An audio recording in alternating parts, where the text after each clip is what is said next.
Hello guys, welcome to BSc smart study. जैसा कि दोस्तों आप सभी को पता होगा, थंबनेल में तो आप देख ही चुके होंगे। आज का जो टॉपिक रहने वाला है बहुविकल्पी प्रश्न। आपका जो चैप्टर नंबर 11 है उसके आप 2 क्लासेस ले चुके हैं। उसमें सारी की सारी जो प्रश्नावली है वो डिस्कस हो चुकी है। अब इस वीडियो में आप ऑब्जेक्टिव टाइप क्वेश्चन देखने वाले हैं जो कि एग्जाम में 20 मार्क्स के आने ही आने हैं, है ना। तो वीडियो पर नए हैं, आप फर्स्ट टाइम क्लास ले रहे हैं तो चैनल को पहले सब्सक्राइब कर लीजिए, और क्योंकि ये आप ही के लिए है, आपके लिए बहुत ही बेनिफिशियल रहने वाला है। तो बहुविकल्पी प्रश्न है, और जो इसकी बेसिक जो क्लास है वो आप लोग नहीं लिए तो पहले वो ले लीजिए, क्योंकि बेसिक क्लास अगर आपको पता होगा तो बहुविकल्पी प्रश्न आप बगैर पेन पेपर के यूज करे बगैर जो है सॉल्व कर लेंगे, ऐसा मेरा मानना है। तो चलिए क्वेश्चंस को स्टार्ट करते हैं। टाइम को वेस्ट नहीं करना है क्योंकि टाइम बहुत ही उपयोगी है। टाइम आप लोगों के पास भी बहुत कम है, इसीलिए टाइम को वेस्ट नहीं करेंगे। यदि वृत्त की त्रिज्या a है तो वृत्त की परिधि क्या होगी? वृत्त की त्रिज्या a है तो वृत्त की जो परिधि होगी वो क्या होगी? जैसे ये वृत्त है, इसकी जो त्रिज्या है वो क्या है? r है। यहाँ कह रहा है वृत्त की त्रिज्या जो है r का मतलब a है, तो वृत्त की परिधि का फॉर्मूला क्या होता है? परिधि जो होती है वो क्या होती है? परिधि होती है 2 पाई r होती है, और त्रिज्या क्या है? a है, तो परिधि क्या होगी? 2 पाई a होगी। ठीक है, बी ऑप्शन करेक्ट हो जाएगा। सेकेंड क्वेश्चन देखेंगे आप सभी। वृत्त का व्यास 8 सेंटीमीटर हो तो उसका क्षेत्रफल क्या होगा? वृत्त का व्यास, जैसे अब व्यास क्या होता है? त्रिज्या का डबल होता है ना। ये है r, तो कह रहा है वृत्त का क्षेत्रफल होता है ये। वृत्त का व्यास r है, यानी 2r जो है वो r है, तो r क्या होगा? r/2 होगा। क्षेत्रफल क्या होता है? पाई r स्क्वायर, यही तो होता है एरिया वृत्त का। तो पाई r का मतलब 2, r/2 का स्क्वायर, तो पाई r स्क्वायर बटे 2 का स्क्वायर 4। ये हो जाएगा ऑप्शन आपका करेक्ट हो जाएगा सी। ठीक है, इसके बाद 3 नंबर क्वेश्चन देखेंगे। एक पेंडुलम 30 डिग्री के कोण पर झूल रहा है तथा यह 8.8 सेंटीमीटर लंबा एक चाप बना रहा है, तो पेंडुलम की लंबाई क्या है? ठीक है, पेंडुलम की लंबाई पूछ रहा है ना। जैसे एक पेंडुलम है वॉच के आकार का, ये है, ठीक है, ये पेंडुलम है। इसमें जो है पेंडुलम 30 डिग्री के कोण पर झूल रहा है। जैसे ये है ऐसे, ये यहाँ से यहाँ आता है, फिर यहाँ से यहाँ जाता है। ये लंबाई आपको बतानी है, और इसकी जो एक एंगल है वो 30 डिग्री है, और यह जो है 8.8 सेंटीमीटर लंबा है। यह 8.8 सेंटीमीटर का एक चाप बना रहा है, तो पेंडुलम की लंबाई आपको बतानी है, यानी ये बताना है। और चाप बना रहा है, मतलब L दिया है आपका 8.8। ठीक है, तो पेंडुलम की लंबाई आपको बतानी है। तो पेंडुलम देखिए होता क्या है पेंडुलम, इसमें जो आपका चाप की लंबाई दी है, और जो ये चाप है, देखिए चाप की लंबाई क्या होती है? थीटा बटे 360 2 पाई r, ये फार्मूला होता है। ठीक है, चाप की लंबाई दी है 8.8, थीटा है 30 डिग्री, 360 × 2 22/7, और ये r है। यही तुमको बताना है कितनी लंबा है, पेंडुलम की लंबाई क्या है।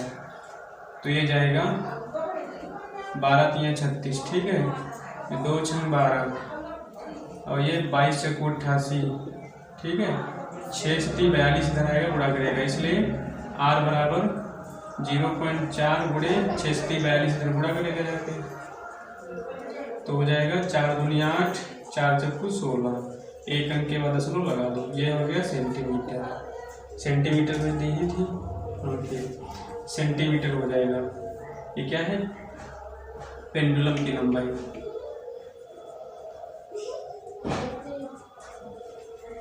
पेंडुलम की लंबाई। इस तरह से थर्ड क्वेश्चन हो गया आपका। एक एक नंबर वाले क्वेश्चन बहुत ही अच्छे इंपॉर्टेंट हैं, कर लेंगे आप। 4th नंबर क्वेश्चन देखेंगे। 12 सेंटीमीटर त्रिज्या वाले एक वृत्त के त्रिज्यखंड का क्षेत्रफल यदि त्रिज्यखंड का कोण 60 डिग्री है। कर लेंगे कि नहीं? 60/360 करेंगे, इंटू 2πr लगाएंगे, आर की जगह 12 रख देंगे, हो जाएगा। फिर इसके बाद देखेंगे 6 सेंटीमीटर त्रिज्या वाले एक वृत्त के उस त्रिज्यखंड का क्षेत्रफल होगा जिसके संगत चाप की लंबाई 12 सेंटीमीटर हो। इसमें चाप की लंबाई दे दी है, त्रिज्या दे दी है, तो वृत्तखंड त्रिज्यखंड का क्षेत्रफल पूछ रहा है ना। चाप की लंबाई पता है ना, तो यहाँ से आपको 2πr होती है θ/360। यहाँ से आप थीटा निकालेंगे। इसमें देखो ये थोड़ा करना पड़ेगा, इसको बता देते हैं। ये बढ़िया क्वेश्चन है, इसमें कई सारी चीज़ें दी नहीं है, इंडिविजुअली दी हैं, बट आप समझ नहीं पाएंगे, ये बताना पड़ेगा।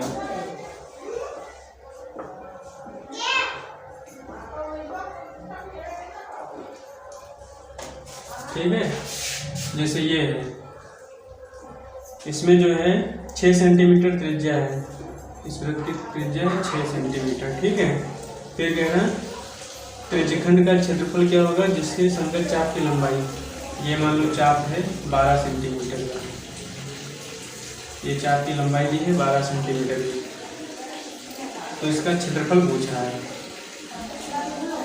तो क्षेत्रफल के लिए आपको क्या चाहिए? देखो, चूंकि त्रिज्यखंड का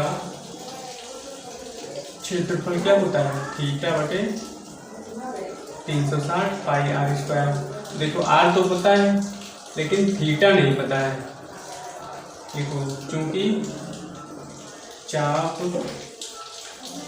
की लंबाई दी है 12 सेंटीमीटर, चाप की लंबाई का फार्मूला होता है θ/360 इंटू 2πr, ये दिया है 12 सेंटीमीटर, तो पाई का मान 2πr θ/360 इंटू 2 इंटू पाई का मान 22/7, त्रिज्या दी है 6 सेंटीमीटर, ये दिया है 12। देखो 2 से 6, 2 से 12, ये 12 कट गया, बचा 1 है ना। तो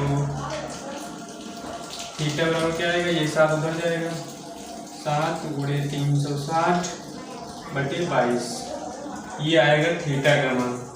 ठीक है, इसको काटना चाहो काटो, ना काटना चाहो तब भी आगे कट ही जाएगा। इसको 1 नंबर कर दो, लिखो समीकरण 1 से, समीकरण 1 से क्षेत्रफल बराबर थीटा की जगह ये रख दो 7 × 360/22, और ये बटे में 360 है, ये इसके गुणे में आ जाएगा, इसीलिए गुणा नहीं किया था। इंटू पाई का मान 22/7, r², r क्या है 6, 6 × 6 कर दो। ठीक है, 36 और 36 कैंसिल हो गया, 22 कैंसिल हो गया, 7 कैंसिल हो गया, 6 36 सेंटीमीटर का क्षेत्रफल है। इसको अगर तुम यहाँ पे मल्टीप्लाई कर देते तो यहाँ पे दिक्कत हो जाती करने में। देखो कितना आसानी से कट गया है ना। 36 सेंटीमीटर स्क्वायर इसका आंसर आ जाएगा, सी ऑप्शन करेक्ट हो जाएगा। इसके बाद 6 नंबर देखिए, त्रिज्या r वाले वृत्त के उस त्रिज्यखंड का क्षेत्रफल ज्ञात कीजिए जिसका कोण P डिग्री है। तो आपको ये बताना है। तो देखिए उस त्रिज्यखंड का क्षेत्रफल क्या होता है, अभी लिखे हो ये है त्रिज्यखंड का क्षेत्रफल। तो इसमें कोण दिया है P डिग्री, कोण P है और त्रिज्या r है, तो कोण की जगह P रख दो, P/360 पाई, त्रिज्या है r, तो r²।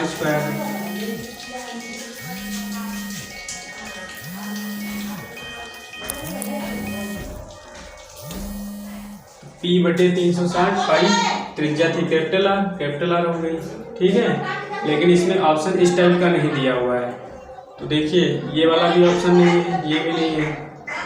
इसमें जो है आप 2 से गुणा 2 से भाग कर दो, है ना। तो बनेगा P/720, 2 से भाग करोगे 720 हो जाएगा। पाई 2 × पाई आर स्क्वायर, ये ऑप्शन में दिया है।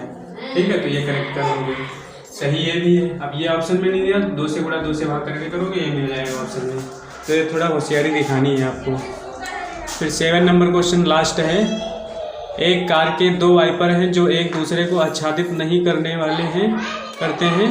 प्रत्येक वाइपर की पत्ती की लंबाई r है जो 120 डिग्री के कोण पर घूमकर सफाई कर सकता है। पत्तियों के प्रत्येक फुहार पर साफ हुए भाग का क्षेत्रफल ज्ञात करना है। बता चुके हैं, इस टाइप का क्वेश्चन है नहीं। एक कार के 2 वाइपर हैं जो एक दूसरे से आच्छादित नहीं करते हैं। वाइपर की प्रत्येक पत्ती 8 सेंटीमीटर है। देखो, जैसे ये है कार का शीशा, ठीक है, ये पत्तियां यहाँ पे लगी हैं, ओके, ये पत्तियां लगी हैं, इनके बीच का जो एंगल है 120 डिग्री का है, ठीक है, त्रिज्या है r। तो कह रहा है पत्तियों के प्रत्येक भाग को साफ करने का भाग क्षेत्रफल बताना है। तो देखो, क्षेत्रफल त्रिज्य खंड है, थीटा 120 360 और पाई आर स्क्वायर, ठीक, त्रिज्या r ही है, वही लेना है। अब 2 है तो 2 से गुणा कर दो, ठीक, 0 0 कट गया, 12 3 36, यानी 2/3 पाई आर स्क्वायर, ये तो आएगा क्षेत्रफल। ये कौन सा है? ये आपका है डी ऑप्शन। तो ये कुछ अच्छे क्वेश्चन है, थोड़ा हल्के से काम करेंगे इसमें तो हो जाएंगे। इस तरह से इसमें इतने ही क्वेश्चन थे। इसमें से आप कोई भी अगर छूटेगा नहीं, इतना यही बात पक्की। अगर तुम्हारी ये तीनों क्लास ले लेते हैं, एक बायोग्राफी वाली और 2 क्लास फाउंडेशन वाली, तो आपका क्वेश्चन बाहर नहीं जाने वाला है, ये बात कंफर्म है एकदम। ठीक है, इससे पहले जो ट्रिग्नोमेट्री हो गया, त्रिकोणमिति, सारा कुछ सब इस पे पढ़ा है आपके प्लेलिस्ट में। ट्रायंगल हो गया, द्विघात समीकरण हो गया, सब कुछ। तो आपके पास समय बहुत कम है, जल्दी से जल्दी रिवीजन कर डालिए फट से, तो आपके लिए बहुत ही अच्छा होगा। तो देखते रहिए BS स्मार्ट स्टडी। इसके बाद आपका जो चैप्टर स्टार्ट होने वाला है पृष्ठीय क्षेत्रफल और आयतन, ठीक है, और वीडियो को ज़्यादा से ज़्यादा दोस्तों में शेयर करिए। इसके बाद ये आपको नेक्स्ट क्लास में मिलेगा 12 चैप्टर। इसमें जो फाउंडेशन जो भी है, बेसिक चीज़ें, वो पहले आपको बताई जाएंगी, फिर उसके बाद अच्छे से चैप्टर स्टार्ट किया जाएगा, आपकी समझ में आएगा। मिलते हैं नेक्स्ट वीडियो में, तब तक के लिए देखते रहिए BS smart study. Thanks for watching. जय हिंद, वंदे मातरम।